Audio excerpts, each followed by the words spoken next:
Queremos em conhecer ao Senhor. Como alva será a sua saída e Ele a nós virá como a chuva. Como chuva serôdia que rega a terra. Porém nós queremos, meu Pai, que o Senhor regue nossos pensamentos, nossos corações, com as palavras, com o ensinamento, meu Pai. E que o Senhor abençoe o nosso apóstolo e toda a sua família. E todos os que estão, meu Pai, com ouvido para ouvir o que o Espírito Santo tem a dizer. Abençoa a todos, é o que eu lhes peço, em nome do nosso Senhor Jesus Cristo. Amém. Amém. Glória a Deus. Glórias a Amém. Deus. Som da igreja com a paz do Senhor. Amém. Se está de pé, pode sentar em nome de Jesus. Estamos encerrando, irmãos. Ficou apenas uma parte pequena aqui do Vencendo o Espírito de Jezabel.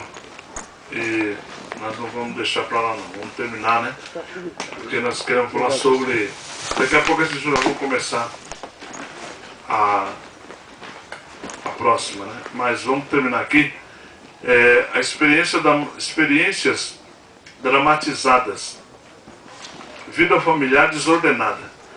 A Bíblia diz, está no final da apostila antiga, a Bíblia diz que antes de exercermos qualquer tipo de liderança, faz-se necessário que nossa família esteja em ordem, nossos filhos em sujeição e disciplina, e que tenhamos comunhão com o nosso cônjuge. Está em 1 Timóteo, capítulo 3, versículos do 1 ao 4. 1 Timóteo, capítulo 3, do 1 ao 4. Alguém lê para nós, por favor? Eu ia falar sobre vida familiar desordenada. 1 Timóteo 3, de 1 a 4. Esta é a palavra fiel. Se alguém deseja o episcopado, excelente obra deseja. Convém, pois, que o bispo seja irrepreensível, marido de uma só mulher, vigilante, sóbrio, honesto, hospedeiro, apto para ensinar, não dando ao vinho, não espancador, nem cobiçoso, nem topa ganância, mas moderado, não contencioso, não avarento, que governe bem a sua própria casa e tenha seus filhos em sujeição com toda modéstia. Amém. Então, veja aí, nós temos uma tabelinha, né, a seguir a vida de um obreiro, né, de um obreiro que quer fazer a obra de Deus. Por que a Bíblia requer isso? Porque a nossa primeira experiência é dentro da nossa casa, irmãos. Se você não vencer a experiência de dentro da tua casa, infelizmente, você não vai vencer aí na igreja, não vai vencer na missão, não vai vencer em lugar nenhum. O primeiro passo é você vencer dentro da sua casa. Por quê? Porque dentro da casa, porque Deus escolheu a família como teste. Porque é o teste mais difícil que tem. O próprio Jesus, a Bíblia diz que ele não pôde fazer muito milagre no meio dos conhecidos, ou aonde ele, na cidade natal, onde ele cresceu. A Bíblia diz que ele não pôde fazer muitos milagres. Ele saiu dali de Nazaré sem fazer muitos milagres, né? Porque ali estava quem viu Jesus engatinhando, quem viu Jesus com o nariz sujo, chorando, apanhando da mãe, né? Ele estava tudo por ali. Então, quando ele chegou lá fora, irmãos, ele fazia sucesso, mas ali na cidade dele, o pessoal dizia: não, eu conheço ele. Eu vi quando ele cresceu. Quem vem aqui fazer milagre? Eu conheço ele, eu brincava com ele. Era a mesma coisa quando meu finado pai era vivo. Durante o dia a gente passava jogando bola com o pessoal e tal. Tinha alguns amigos deles também. À noite, na minha época, tinha esse negócio, né? O mais velho tinha que tomar bênção. E à noite, o mesmo cara que estava jogando bola comigo, à noite, diante do meu pai, chegava, meu pai já tomou bênção? E ele ficava olhando para mim. Ficava olhando assim: eu estava jogando bola e estava me xingando agora mesmo. E aí ele pensa: Deus te abençoe. Então veja bem, foi o problema que Jesus enfrentou, né? Ali estavam os irmãos de Jesus, a mãe de Jesus. Então, irmãos, o milagre não poderia ser muito. Bom, aí eu fiz uma anotação aqui, por isso que eu queria comentar a vida de Ruth. Rainha Vasti, irmãos. Ruth capítulo 1, versículo 3, fala da Rainha Vasti. Todo mundo conhece e sabe muito bem quem foi Vasti, né? a esposa de Assuero, a esposa do Assuero. E essa mulher, ela desrespeitava Assuero. Ela não tinha consideração por ele. O homem era o rei. E não era um rei simples, irmãos. Na província de Assuero, havia outros reis. É como se fosse o Distrito Federal hoje, né? Todos os países do Brasil estão em Brasília ao redor do presidente, né? Então Assuero seria como o presidente governando os outros reis, né? Então, quando falava do rei Assuero, não estava falando de um rei Assuero, estava falando de alguém que era um governante de outros reis e que dominava, né, situações, dominava outros reis, direcionava outros reis e capacitava outros reis. Então, Assuero não era qualquer homem. Então, quando a rainha Vasti chegou e disse assim: olha, eu não vou obedecer o que Assuero está dizendo, não vou fazer o que Assuero está dizendo. Então, aquilo ali, irmãos, era para quebrar tudo, destruir tudo. E o rei da Pérsia, que era Assuero, governou durante 20 anos. Ele tinha ao seu redor 127 províncias, desde a Índia até a Etiópia. Foi o sucessor do rei Dário I em 485 a.C. Também nós vemos uma outra mulher que destacou muito, que a gente vem comentando dela desde o princípio, Jezabel, né? O significado do nome Jezabel é Baal exalta, ou Baal é marido de qualquer coisa, tá certo? Então, ou impuro, tá? Tá lá em 1 Reis, capítulo 21, versículo 3, e aí segue aqui uma sequência de versículos até do 3 ao 29.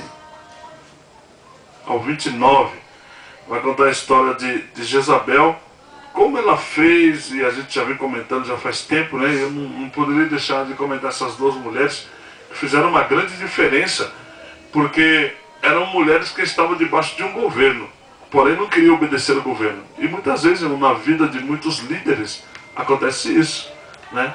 A mulher, a esposa não tem o espírito de sujeição. Pelo menos na frente das pessoas, né, ela deveria ter. Ainda que seja por trás, ela não obedeça, mas pelo menos na frente dos membros da igreja, ela deveria de respeitar o marido. E muitas vezes lhe falta o respeito, ela desonra o homem.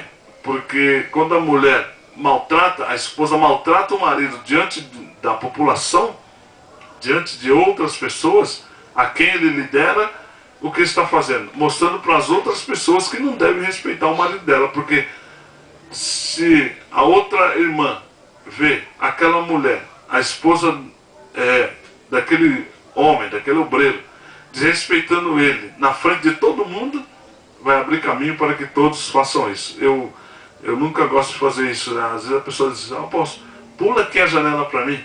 Se for durante o dia e tiver muita gente olhando, eu digo: não, quebra a porta. Chama alguém para abrir a porta. Eu não vou pular a janela, porque se eu pulo a janela, irmãos, eu vou abrir caminho para outras pessoas pularem também. E isso não se deve fazer. Não se deve fazer isso, né? Irmão, pode pular a janela aqui para mim para pegar a chave lá dentro. Não vou pular. Não vou pular. O dia que eu esqueci minhas coisas aqui dentro, pula aqui, apóstolo. Eu?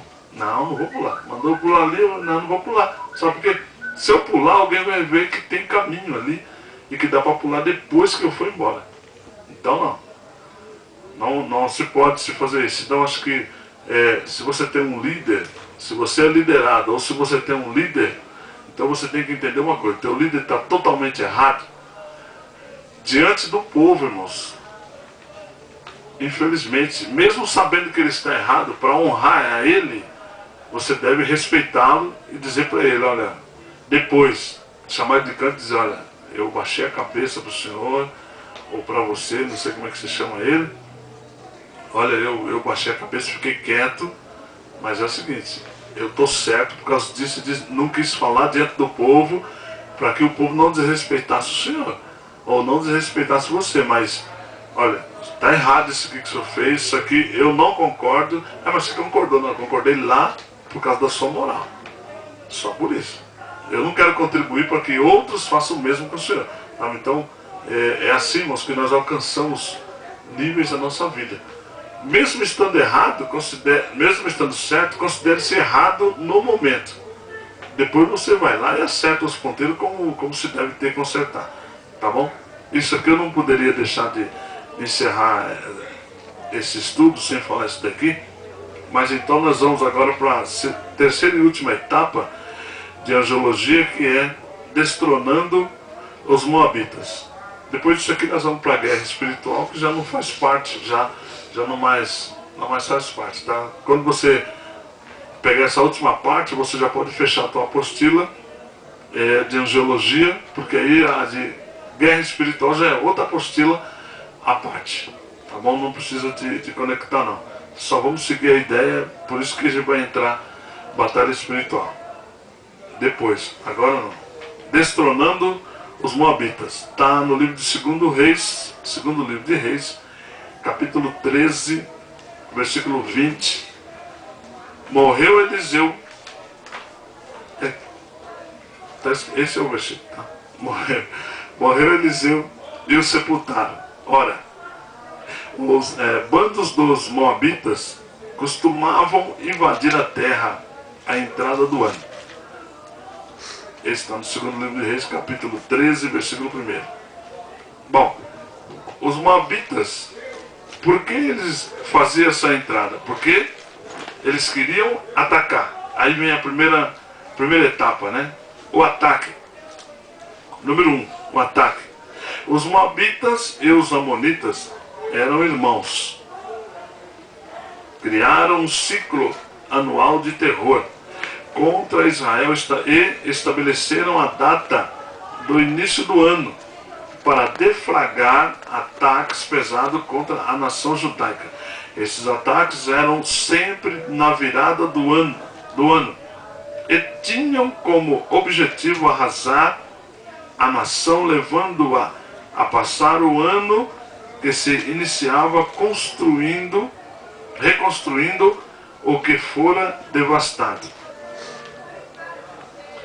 Bom, a gente vemos aqui falar muito de moabitas, de amonitas, e às vezes esquecemos de entender quem são essas pessoas. E por que eles tinham esse hábito, que essa malignidade, irmãos, veio até os dias de hoje. Veio até os dias de hoje.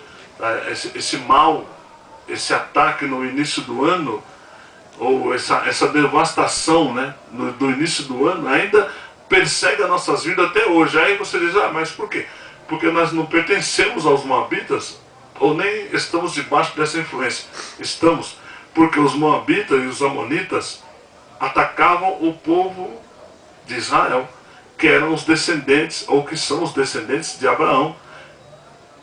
Entendeu? Então, como nós também, ou todo o universo, né, é descendente de Abraão, independente se estão na igreja ou não, a influência desse demônio ainda persegue. No início do ano são os ataques. Agora, esses ataques aqui, eles atacavam, nós vamos ver lá na frente, a plantação, as sementes. E esses ataques são feitos, irmãos, de uma maneira sutil nos dias de hoje, né? Como somos atacados? Não é a nossa semente, mas praticamente, irmãos, é o fruto ou o resultado. Porque, olha, o 13º se recebe quando? A primeira parte em novembro, até o dia 20 de novembro, a segunda parte até o dia 30 de novembro, e a segunda parte até o dia 20 de dezembro, que se recebe o 13º. É uma semente de tudo aquilo que você faz durante o ano. Todo mundo espera o 13º. E quando se recebe aquele 13º, vem as ofertas do final de ano, ou os presentes que você deve comprar para o Natal, quem considera a família, e aí os preços vão lá em cima. É o período de festa. Bom, aí vem sequência. Vem Natal, Carnaval, porque os empresários saem e não voltam, porque querem desfrutar, e os estrangeiros vêm para o Brasil para atacar a nossa família. Então, a gente vai ver que as sementes eram consumidas, as mulheres eram violadas e os negócios entravam em regressão, regrediam o faturamento, porque essa era a maneira deles atacar. Bom, quem são esses moabitas e os amonitas? Eu fiz uma anotação aqui no meu, e se você quiser anota no seu. Mas 3 residentes de Sodoma e Gomorra, 3 residentes de Sodoma e Gomorra escaparam dessa destruição: Ló e as suas 2 filhas. Porém, não confiavam no Senhor e cometeram um grave pecado logo depois de saírem da cidade. Fizeram seu pai ficar bêbado e tiveram relação com ele para engravidarem. As 2 ficaram grávidas, tiveram filhos que se tornaram pais das nações de Moabe e de Amon, povos que ocupavam território ao leste do rio Jordão durante séculos. Os moabitas e os amonitas foram inimigos de Israel, a nação escolhida e guiada especialmente por Deus.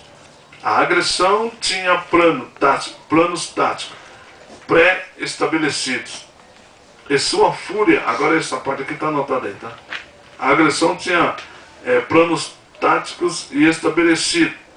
E sua fúria visava as plantações que eram queimadas e arrasadas, o gado que era roubado, as mulheres que eram violentadas e mortas ou sequestradas, o exército armado para impedir ações militares futuras e os lugares de culto. Os moabitas odiavam o sistema de culto judaico. Com isso, as potestades que desatacavam nestes ataques eram. E a gente vai ver alguns demônios aqui que atacavam. Bom, esses 2 povos, está lá em Gênesis capítulo 19, versículo 33 ao 35. Vamos ler lá, para a gente ver. Porque de Sodoma e Gomorra saíram 3 pessoas: Ló e suas 2 filhas. Tá certo? E a gente vamos ver ali Gênesis 19, versículo 33 ao 35. Se alguém quiser ler para nós. Por isso que eu estava comentando com os irmãos que eram atacadas sementes, gado, e as mulheres eram violentadas. 35.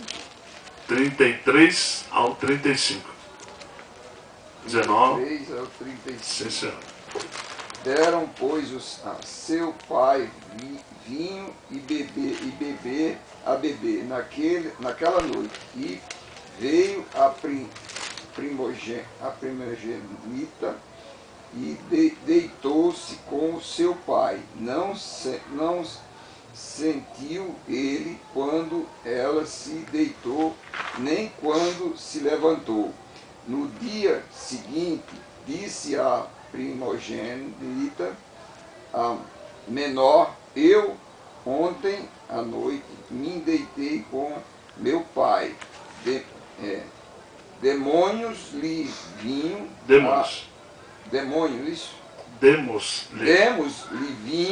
a beber também esta noite, e então entra tu, deita-te com ele, para que conservemos a descendência de nossos pais. Deram, pois, a seu pai vinho a beber também naquela noite, e a menor foi-se, deitou-se com ele.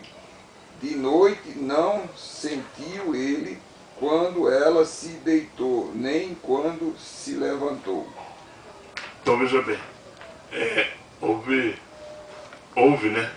Na realidade, Ló passou a ser pai e vô ao mesmo tempo, né? O chamado incesto, né? Pai e vô ao mesmo tempo. Só que essa situação ele não estava consciente. Estava bem fora de si, né? Porque ele nem